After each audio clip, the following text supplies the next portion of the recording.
Le 10 mars 2026, Bloomberg lâche une bombe. Le plus grand constructeur de voitures électriques au monde explore une entrée en Formule 1. On ne parle pas d'un sponsor qui colle son logo sur un aileron. On parle de BYD, le géant chinois qui a détrôné Tesla, qui envisage de racheter une écurie entière. Et dans le paddock, deux noms circulent déjà, Alpine et Aston Martin. Tu penses que c'est juste une rumeur de plus ? Détrompe-toi. La vice-présidente de BYD, Stella Li, a été aperçue au Grand Prix d'Abu Dhabi en décembre dernier. Elle était de retour dans le paddock de Shanghai quelques semaines plus tard. Ce ne sont pas les gestes d'une touriste. Ce sont les gestes d'une conquérante qui vient repérer le terrain avant l'offensive. Et Stella Li, ce n'est pas n'importe qui.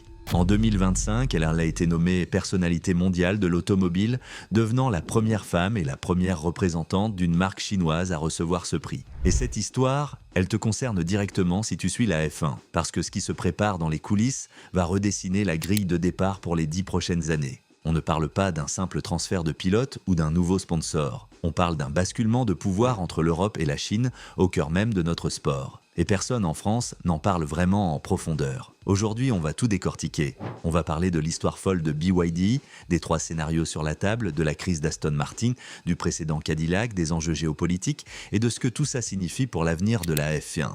Et crois-moi, la fin de cette histoire pourrait bien changer la face de la Formule 1 pour toujours. Avant de comprendre pourquoi BYD veut entrer en F1, il faut comprendre d'où vient cette entreprise. Parce que son histoire est proprement hallucinante. Tout commence en 1995 dans la ville de Shenzhen en Chine. Un chimiste de 29 ans, Wang Chuanfu, rassemble une équipe de 20 personnes et fonde BYD avec un capital dérisoire. À l'époque, l'entreprise fabrique des batteries rechargeables au nickel-cadmium. Des piles, rien de plus. Wang Chuanfu vient d'un milieu modeste.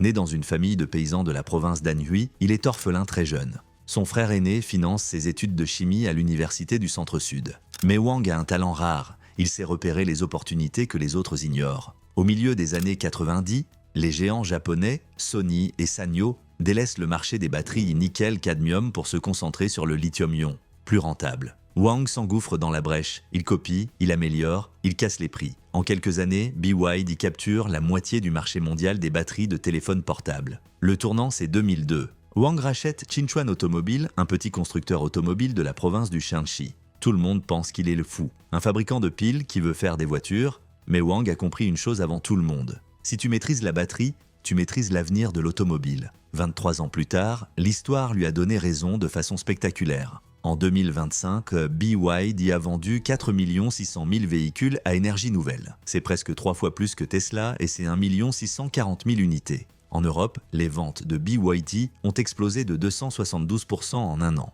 En Espagne, elles sont passées de 3 800 à 15 800 unités. Au Royaume-Uni, la hausse est de 576%. La part de marché européenne de BYD est passée de 0,4% à 1,5% en 12 mois. Et ce n'est que le début. Aujourd'hui, BYD est le 4e constructeur automobile mondial par capitalisation boursière, à 130 milliards de dollars. L'entreprise a installé son siège européen en Hongrie. Elle construit des usines au Brésil, en Thaïlande, en Turquie. Et Warren Buffett, l'investisseur le plus célèbre de la planète, détient des parts de BYD depuis 2008 quand il a investi 230 millions de dollars. Pas mal pour un ex-fabricant de piles. Le nom BYD d'ailleurs signifie Build Your Dreams, construis tes rêves. Et Wang Chuanfu les a construits un par un, méthodiquement. D'abord les batteries de téléphone, puis les batteries de voitures, puis les voitures elles-mêmes, puis les bus électriques qui circulent dans des dizaines de villes à travers le monde, puis les trains aériens Skyrail, et maintenant la Formule 1. Chaque étape semblait folle au moment où elle a été annoncée. Et chaque étape s'est avérée visionnaire avec le recul. Alors, pourquoi BYD s'intéresse à la Formule 1 maintenant ? La réponse tient en 2 mots, visibilité mondiale. BYD a beau vendre des millions de voitures, la marque reste largement inconnue en Europe et en Amérique du Nord. En France, quand tu dis BYD à quelqu'un dans la rue, il te regarde avec des yeux ronds. En revanche, quand Ferrari ou Mercedes gagnent un grand prix, la planète entière le sait. La F1, c'est tout simplement la plus grande vitrine sportive au monde. Mais il y a un facteur encore plus décisif. Les règlements techniques de 2026 changent tout. Pour la première fois dans l'histoire de la Formule 1, la puissance électrique représente 50% de la puissance totale de la voiture. Le moteur générateur cinétique, le fameux MGU-K, délivre désormais 350 kW, soit 469 chevaux. C'est presque 3 fois plus qu'avant. Le moteur thermique, lui, ne produit plus que 535 chevaux environ contre 850 auparavant. Pour un constructeur de voitures électriques comme BYD, qui fabrique ses propres batteries, ses propres moteurs électriques et ses propres systèmes de gestion d'énergie, ces nouveaux règlements sont une aubaine. La F1 version 2026 est fondamentalement une compétition de technologie hybride électrique. Et qui maîtrise mieux cette technologie que le plus grand fabricant de véhicules électriques au monde? Et ce n'est pas tout. La F1 a aussi introduit des carburants 100% durables, l'aérodynamique active avec des ailerons qui s'ajustent en temps réel et un nouveau mode d'attaque qui remplace le DRS. La discipline se réinvente de fond en comble. Pour un nouveau venu avec des compétences en électrification, le moment n'a jamais été aussi propice. Il y a aussi un facteur que beaucoup sous-estiment, le Grand Prix de Chine à Shanghai. La Chine est le plus grand marché automobile du monde et le Grand Prix attire chaque année des centaines de milliers de spectateurs. Pourtant, il n'y a aucun constructeur chinois sur la grille. C'est une anomalie. Et BYD l'a bien compris. Être présent en F1, c'est montrer au public chinois que sa marque joue dans la même cour que Ferrari et Mercedes. C'est un argument de vente colossal sur son propre marché domestique. Enfin, il y a la dimension technologique. BYD possède une expertise unique dans les systèmes de gestion d'énergie des batteries. La technologie Blade Battery, développée en interne, est considérée comme l'une des plus avancées au monde. En Formule 1, la gestion de l'énergie électrique est désormais aussi importante que la puissance brute du moteur thermique. L'ingénieur qui sait extraire chaque kilowatt de la batterie, c'est celui qui gagne les courses. Et personne ne sait mieux faire ça que BYD. Si tout ça t'intéresse et que tu veux comprendre vraiment les enjeux de la F1 moderne, pense à t'abonner à la chaîne et à activer la cloche. Parce que la suite de cette histoire, elle est encore plus dingue. On va parler des 3 scénarios concrets que BYD a sur la table, et le deuxième va probablement te surprendre. Selon les informations de Bloomberg et de Motorsport, BYD explore 3 scénarios distincts pour son entrée en Formule 1. Et chacun a ses avantages et ses obstacles. Premier scénario, le plus ambitieux, racheter une écurie existante. Et c'est là que ça devient passionnant. Le nom qui revient le plus souvent, c'est Alpine. L'écurie française, propriété du groupe Renault, est dans une situation compliquée depuis plusieurs saisons. Les résultats en piste sont décevants. Les changements de direction se sont multipliés.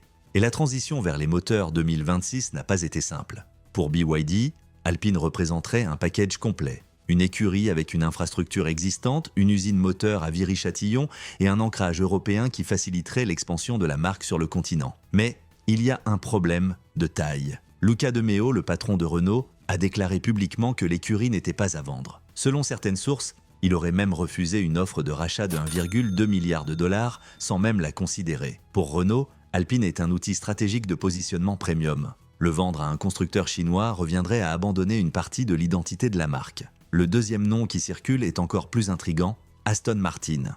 Et là, le contexte est très différent. Lawrence Stroll, le propriétaire milliardaire canadien, traverse une période extrêmement difficile. L'écurie a connu un début de saison 2026 catastrophique, avec des problèmes de fiabilité du moteur Honda qui l'ont empêché de terminer les 2 premières courses. En parallèle, Aston Martin, le constructeur automobile, a émis son 3e avertissement sur résultat en 1 an, avec des pertes bien supérieures aux prévisions. La presse britannique parle ouvertement d'un Lawrence Stroll proche du point de rupture. Pour BYD, Aston Martin serait un trophée extraordinaire. Imagine, le plus grand constructeur électrique chinois aux commandes d'une des marques les plus iconiques du luxe britannique en Formule 1, avec Adrian Newey, le plus grand ingénieur de l'histoire de la F1 dans l'équipe.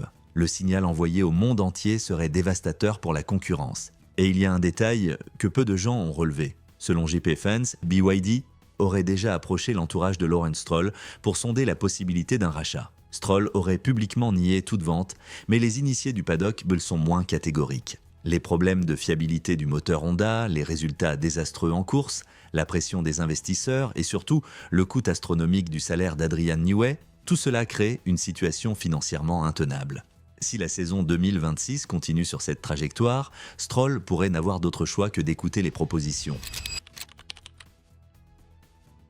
Le 3e scénario envisagé par BYD est le sponsoring titre. C'est l'option la moins risquée financièrement, mais aussi la moins impactante. Un sponsoring titre, c'est ce que fait Aramco avec Aston Martin ou Oracle avec Red Bull. Ton nom est sur la voiture, sur les combinaisons, dans les communiqués de presse. Mais tu ne prends aucune décision technique ou stratégique. Pour une entreprise qui veut démontrer sa maîtrise technologique, c'est frustrant. Les experts estiment qu'un sponsoring titre pour une écurie de milieu de grille coûterait au minimum 50 millions de dollars par an. Pour une top team, on parle de bien plus.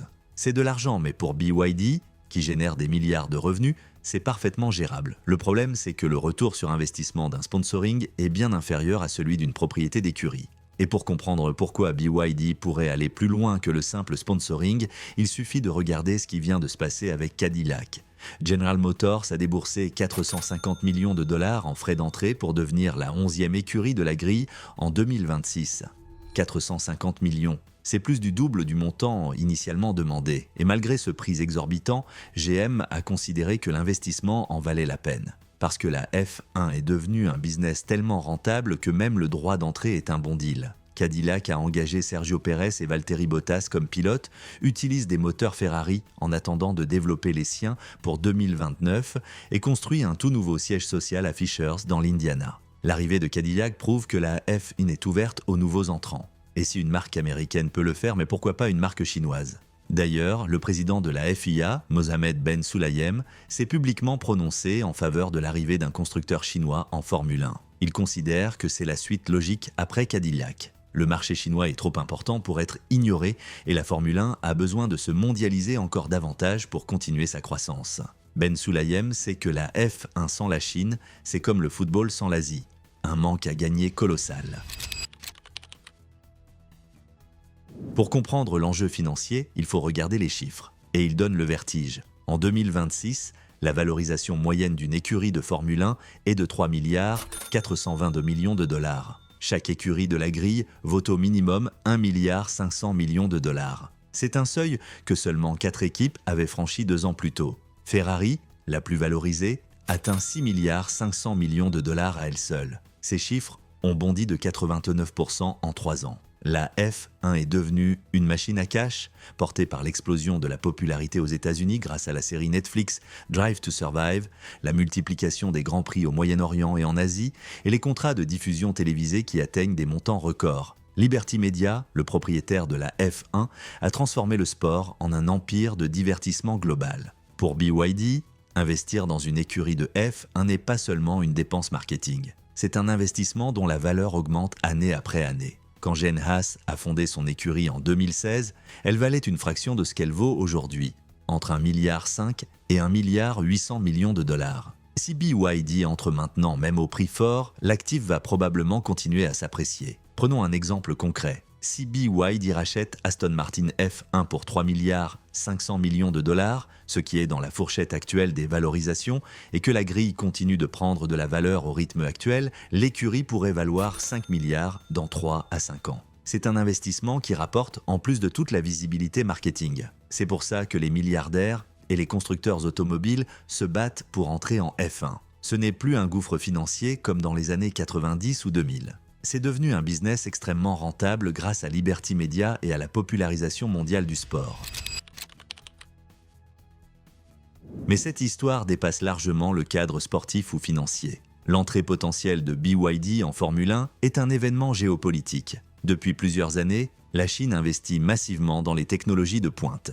L'intelligence artificielle, la 5G, l'espace et désormais la voiture électrique. BYD est le fer de lance de cette stratégie industrielle. Et la Formule 1 est la prochaine frontière. Le Grand Prix de Shanghai fait partie du calendrier depuis des années. Les tribunes sont pleines. Le marché chinois est le plus grand marché automobile du monde. Pourtant, aucun constructeur chinois n'a jamais aligné une voiture sur la grille de F1. Quand on y réfléchit, c'est une anomalie incompréhensible pour un pays qui domine déjà le marché mondial du véhicule électrique. Mais l'arrivée de BYD soulèverait aussi des questions politiques sensibles. En Europe, les relations avec la Chine sont tendues. L'Union européenne a imposé des droits de douane sur les voitures électriques chinoises. Les accusations de subventions déloyales et de dumping sont permanentes. Dans ce contexte, voir BYD racheter une écurie européenne historique comme Alpine ou Aston Martin ne ferait pas l'unanimité. Certains y verraient une menace pour le patrimoine industriel européen. Et pourtant, le précédent existe. En MotoGP,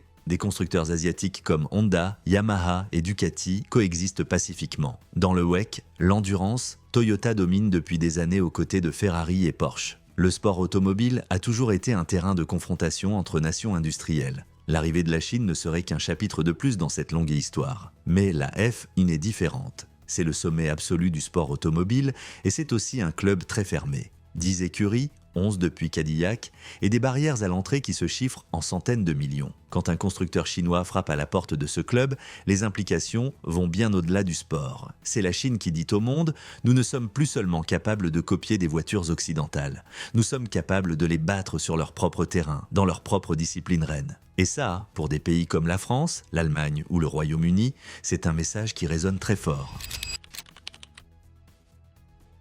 Ce que peu de gens savent, c'est que BYD ne regarde pas seulement la Formule 1. L'entreprise explore également une entrée au championnat du monde d'endurance, le fameux e-WEC. Et là aussi, le timing est parfait. Le WEC utilise des voitures hypercars hybrides dont la composante électrique est fondamentale. Pour BYD, c'est un terrain de jeu naturel. L'entrée au WEC serait d'ailleurs plus facile que la F1. Les barrières financières sont moindres. La réglementation est plus ouverte aux nouveaux constructeurs. Et BYD ne serait pas le seul constructeur chinois à s'y intéresser. Le groupe Chery prépare son arrivée avec sa marque Exide. Geely, le propriétaire de Volvo et de Lotus, envisage de monter en catégorie après le succès de Lynk & Co en World Touring Car. On assiste à une véritable vague chinoise dans le sport automobile mondial. Pour BYD, le WEC pourrait servir de tremplin, acquérir de l'expérience en compétition, développer des technologies hybrides dans des conditions extrêmes, bâtir une équipe d'ingénieurs compétitifs.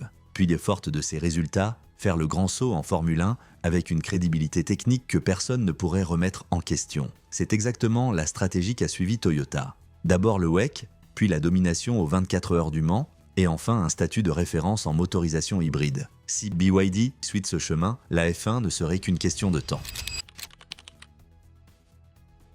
Bien sûr, tout n'est pas rose dans ce scénario, les obstacles sont nombreux et les sceptiques ne manquent pas. Le premier défi, c'est l'homologation. BYD fabrique des voitures 100% électriques. Or, la Formule 1 utilise des moteurs hybrides avec un V6 turbothermique. BYD n'a aucune expérience en motorisation thermique de compétition. Fournir un moteur de F1 dès le départ est hors de question. C'est pour ça que le rachat d'une écurie existante, avec un partenariat moteur déjà en place, est la voie la plus réaliste. Le deuxième obstacle est culturel. La Formule 1 est un monde fermé, dominé par des familles et des personnalités qui s'y investissent depuis des décennies. Les Ferrari, les Williams, les McLaren. Voir un constructeur chinois débarquer avec un chéquier n'est pas nécessairement bien accueilli par tout le paddock. L'arrivée de Cadillac elle-même a suscité des résistances, avec certaines écuries qui craignaient une dilution des revenus. Le troisième obstacle est réglementaire. La Formule 1 est soumise à un plafond budgétaire de 215 millions de dollars pour 2026. Mais les coûts cachés, développement moteur, infrastructure, marketing, ne sont pas inclus dans ce plafond et le dépassent largement. Pour BYD, l'investissement total sur les 5 premières années se chiffrerait en milliards. C'est beaucoup, même pour une entreprise de cette taille. Et il faudrait convaincre les actionnaires que cet argent est mieux investi en F1 qu'en usine de batterie. Enfin, il y a la question de la compétitivité. Entrer en F1 est une chose, gagner en est une autre. Cadillac va probablement passer plusieurs saisons en fond de grille avant de devenir compétitif. BYD devrait s'attendre au même parcours. Et dans un pays où la perte de face est un concept puissant, voir ces voitures terminer bonnes dernières chaque dimanche ne serait pas un signal positif pour l'image de la marque. C'est d'ailleurs pour cela que le rachat d'une écurie existante est la voie privilégiée. Si BYD achète Aston Martin ou Alpine, elle hérite d'une infrastructure, d'ingénieurs expérimentés, d'un package aérodynamique développé et d'un partenariat moteur en cours. Le risque de figurer en fond de grille est considérablement réduit. Avec les bons investissements et une stabilité managériale, BYD pourrait transformer une écurie de milieu de grille en prétendant au podium en 2 à 3 saisons. Le précédent Aston Martin 2023, quand l'équipe est passée du fond de grille au podium régulier, prouve que c'est possible avec le bon financement et les bons talents. Malgré tous ces obstacles, une chose semble inévitable. La Chine va entrer en Formule 1. Si ce n'est pas BYD, ce sera un autre constructeur chinois. Geely, NIO, Xiaomi, le pays ne manque pas de candidats potentiels. Mais BYD est de loin le mieux positionné. La taille, les ressources financières, la maîtrise technologique de l'électrique, la volonté d'expansion internationale, tout est aligné. Ce que BYD apporterait à la Formule 1, ce n'est pas seulement de l'argent. C'est un accès au plus grand marché automobile du monde.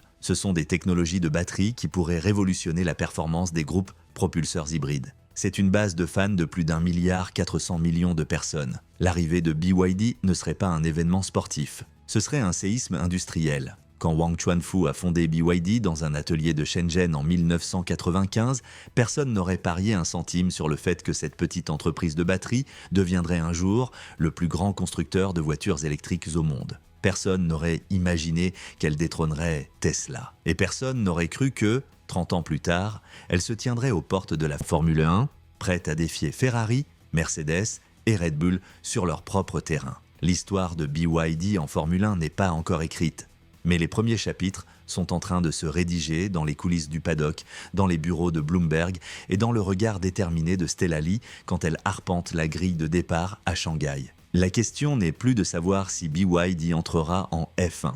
La question est de savoir quand et à quel prix. Et si tu veux être le premier informé quand cette histoire évoluera, tu sais quoi faire. Abonne-toi à la chaîne et active la cloche. Parce que ce sujet, on va le suivre de très très près. Et avant de partir, un dernier truc que personne ne mentionne. Tu te souviens de la Blade Battery de BYD, celle qu'on a évoquée plus tôt? Cette technologie a une particularité unique. Elle ne prend pas feu. Même transpercée par un clou lors des tests de sécurité, elle ne s'enflamme pas. Or, en Formule 1, les batteries lithium-ion sont l'une des plus grandes sources de préoccupation en matière de sécurité. Les crashs à haute vitesse avec des batteries embarquées, c'est le cauchemar des ingénieurs sécurité de la FIA. Si BYD y arrive en F1 avec une technologie de batterie intrinsèquement plus sûre que tout ce qui existe, elle ne viendrait pas seulement pour gagner des courses, elle viendrait pour sauver des vies. Et ça, c'est un argument que personne dans le paddock ne pourra ignorer.